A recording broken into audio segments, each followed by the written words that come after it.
Okay.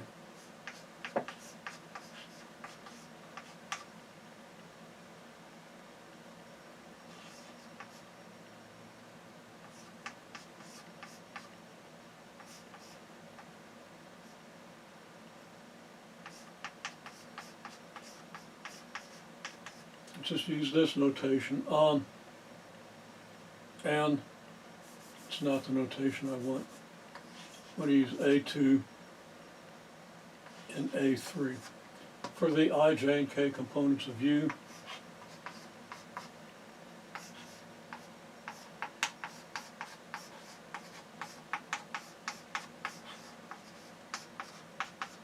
And these B1, B2, B3 for the components of V.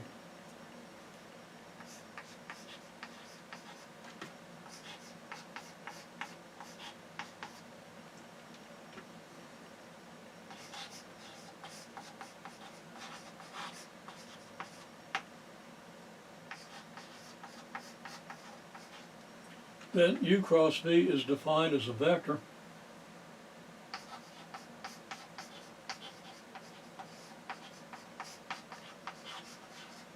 with magnitude equal to the magnitude of U times the magnitude of V times the cosine of theta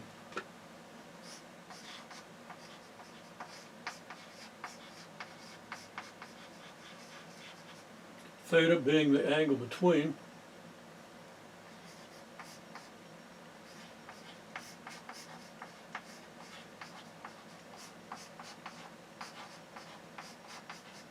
and orthogonal to both U and V,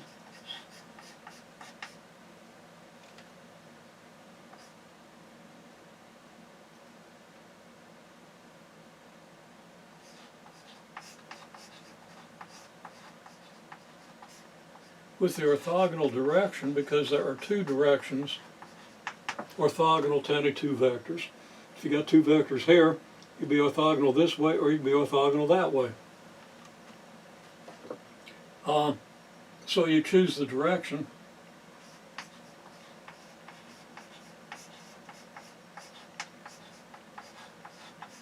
by the right-hand rule, in which if this is U and this is V, you put your fingers in the direction of U so that your palm is oriented in a way that you can determine, that you can curl your fingers toward V, and it'll be this direction. And then similarly, V cross U, you'd do the same thing, but you'd have to turn your hand this way to turn V toward U, which would give you the opposite direction. So one of the properties is, and the right-hand rule guarantees that V cross U is equal to the negative of U cross V.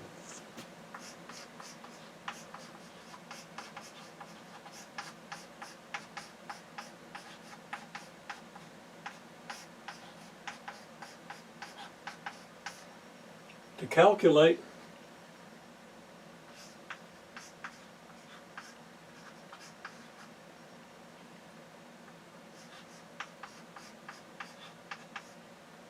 U cross V, now the way I introduced it in multivariable calculus class was by the distributive law. I told you that I cross J is K and J cross K is I, and I cross K is negative J.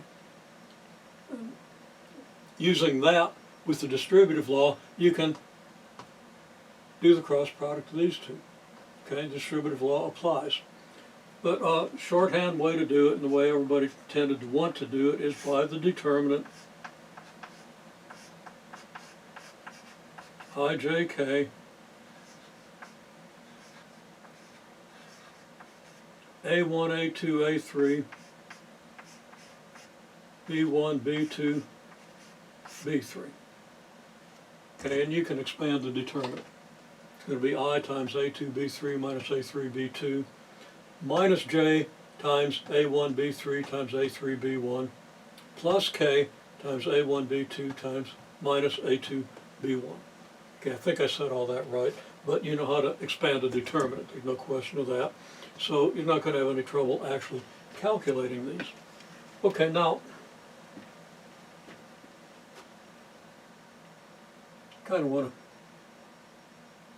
conserve board space. So I kind of want to wash this. But if I wash it too well, it's going to take time to dry. Let's see if I can get it right.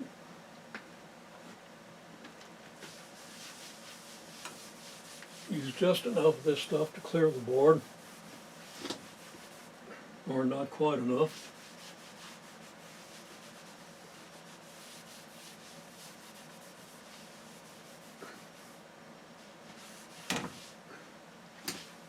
Okay, it's not perfect, but I think I'll be able to write on it pretty quickly. Okay, so, and, you know, I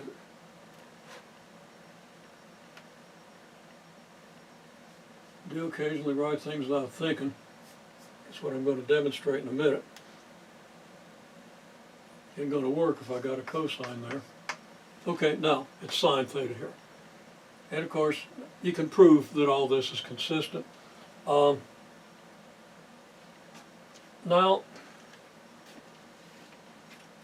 let's consider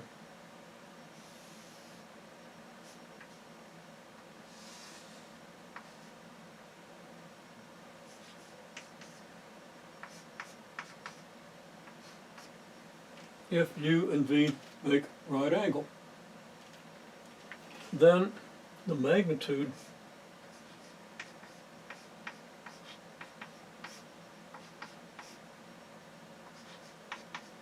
is equal to the magnitude of U times the magnitude of V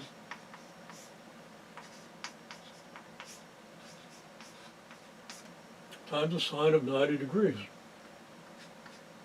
And that's just the magnitude of U times the magnitude of V. The magnitude of U is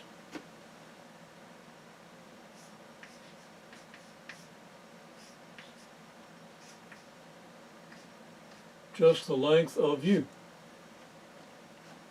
The magnitude of V is just the length of the V vector.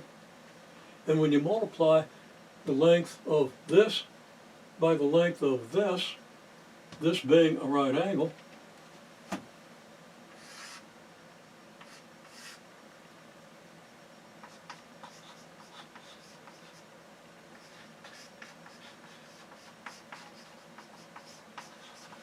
you get the area of the rectangle defined by U and V. In other words, you've got two sides of the rectangle, you got to do two other sides of the same length at right angles, and same length and same direction, to get a parallelogram. But that parallelogram, if you got 90 degrees here, is a rectangle. Okay, now I mentioned parallelogram. Let's see what you have if this makes a parallelogram. So if you've got U here,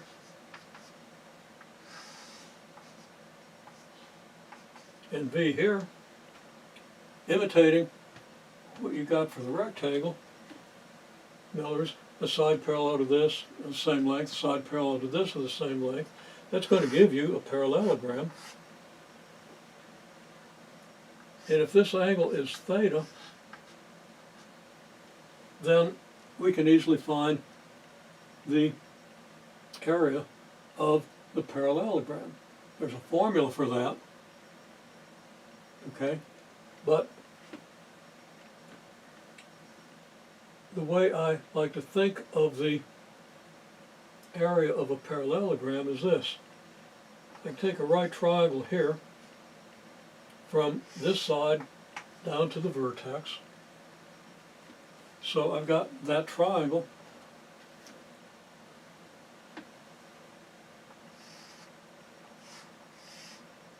Which I can then take over here and tack on here, and this side being parallel to this side, this angle is going to be equal to this angle because you got a perpendicular here, and a whole simple argument from the geometry of that simple geometry of these lines. And that gives me a rectangle.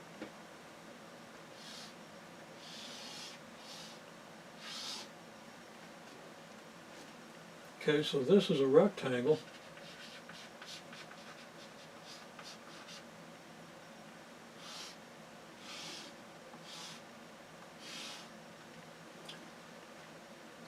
By either of these triangles, just take this one because it's more convenient. This angle has to equal this angle, so you got angle theta up here. The length of this side is the magnitude of u. So the length of this side is the magnitude of u times the sine of theta. So let's see.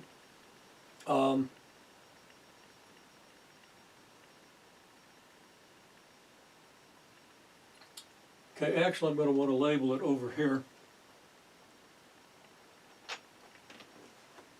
So this side, this angle is theta. This side here has length equal to the magnitude of the u vector. So you've got a triangle whose hypotenuse is the magnitude of the u vector with an angle theta here. Side opposite that is going to be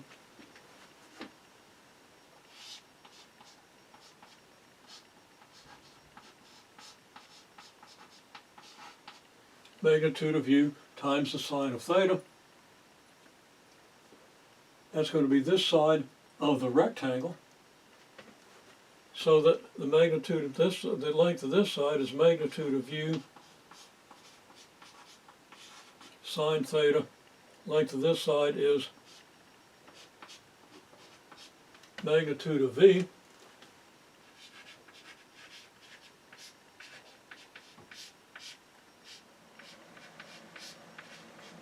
When you multiply them out, you've got the magnitude of u times the magnitude of v times the sine of theta. So there's the area of your rectangle.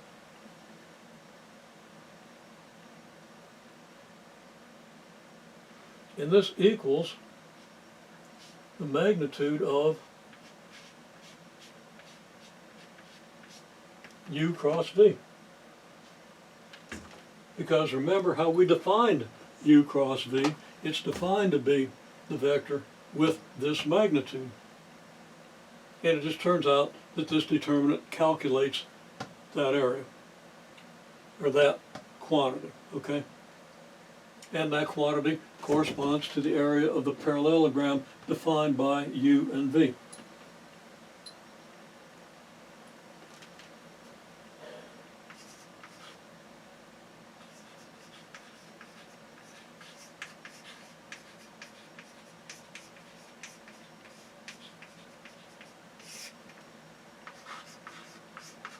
So the area of the parallelogram defined by u and v is, I'll write it as magnitude of u sine theta times the magnitude of v equals magnitude of u, magnitude of v sine theta, which is the magnitude of u cross v, which could be written as I, j, k determinant, a1, a2, a3, b1, b2, b3. Redundant with the way I wrote it down here. Well, since we're on the subject, I don't see it represented in your problem set, but it doesn't mean you're not going to see it. I want to talk about the triple product. Maybe I don't want to talk about the triple product. I have a hard time not talking about the triple product.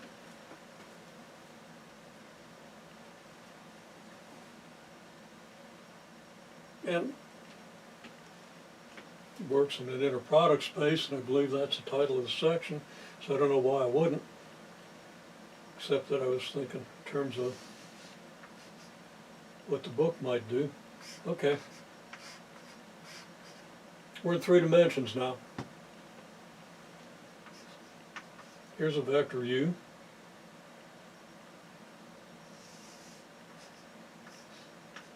Here's a vector v.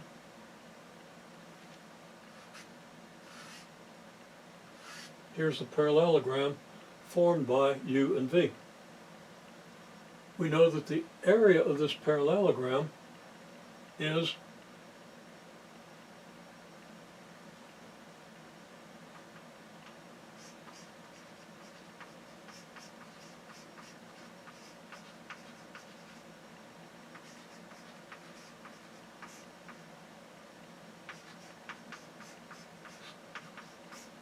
magnitude of u cross v. Well, u cross v is a vector of this area, so that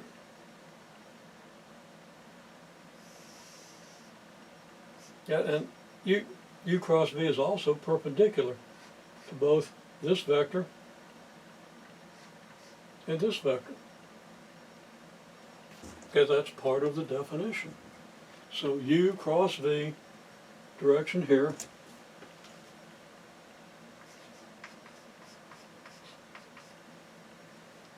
the length of this vector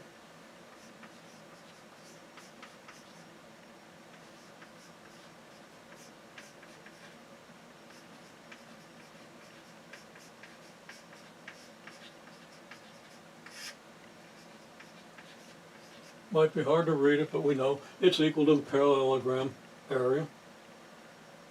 Okay? So if we construct a three-dimensional figure on this base,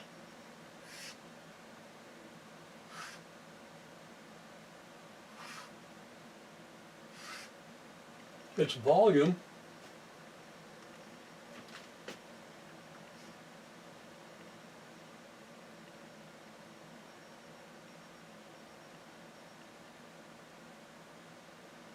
just looking for a place to write it.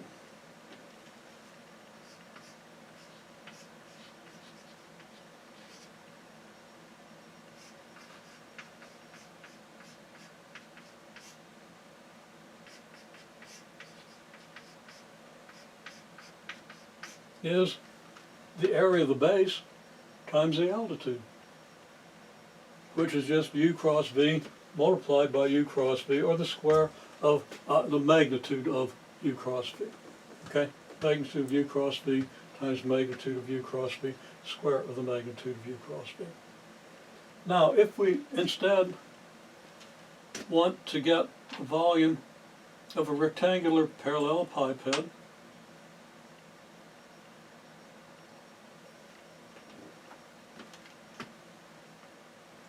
so let's say that here is a vector w. Not in the plane of u and v.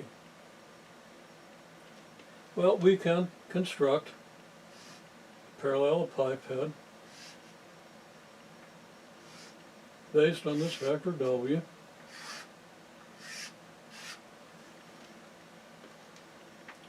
So now, here's a wireframe diagram of that parallelepiped.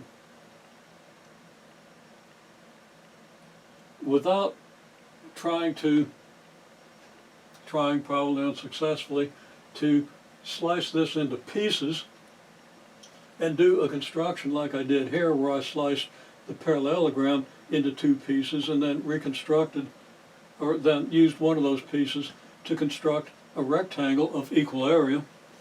I can do something similar in 3 dimensions, but it's more complicated, harder to visualize, and much harder to draw. And maybe I would have practiced drawing this if I'd known that you were working ahead, which of course I encourage, and then prepared to do a nice picture of this. But I'm just doing this off the top of my head, straightforward stuff, but the picture isn't. So this vector can be at any angle. It's not perpendicular to the plane because it's not parallel to the u cross v vector, but it could be angled in this way or out this way, some way. It could be anywhere. Wherever it is, this w vector projects at a right angle onto the u cross v vector. And that projection of w onto the u cross v vector is the altitude of the parallelogram. So, of the parallelepiped.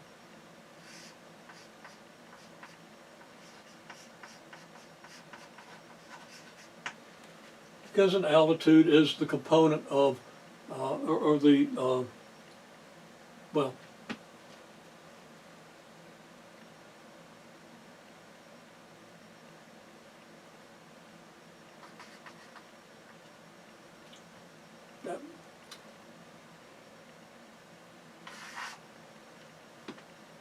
it's the length of this vector times the sine of this angle.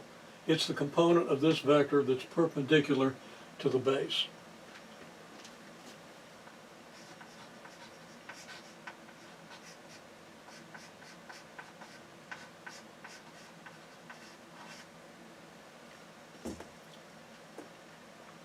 Well, if I multiply that altitude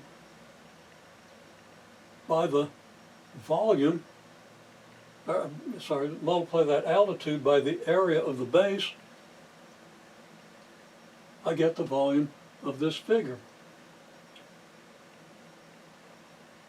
That altitude is the projection of this onto the u cross v vector.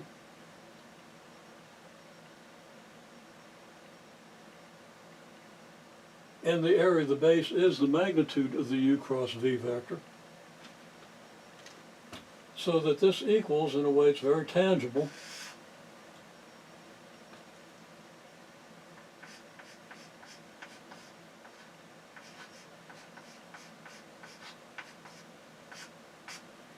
w dotted with the u cross v vector, sometimes called the triple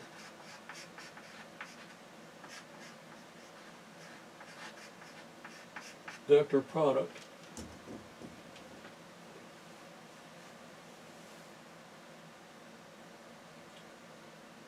I don't have room to write it out, but w dot u cross v is equal to w cosine theta times u cross v. W cosine theta is this length. So when w is dotted with this, we get w cosine theta. We get w, I should say the magnitude of this. We get w cosine theta times the magnitude of u cross v. Okay, I could say magnitude of w, and I'm saying theta. Let's call this angle phi, because we call this angle theta.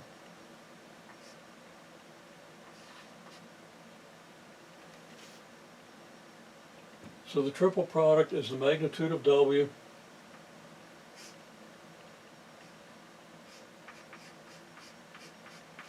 times the magnitude of u cross v times the cosine, not theta, phi. Magnitude of w cosine phi is the component of w perpendicular to the base, and that's the altitude of this parallelepiped. So magnitude of w cosine theta is the altitude, magnitude of u cross v is the area of the base, and when you multiply the area of the base by the altitude,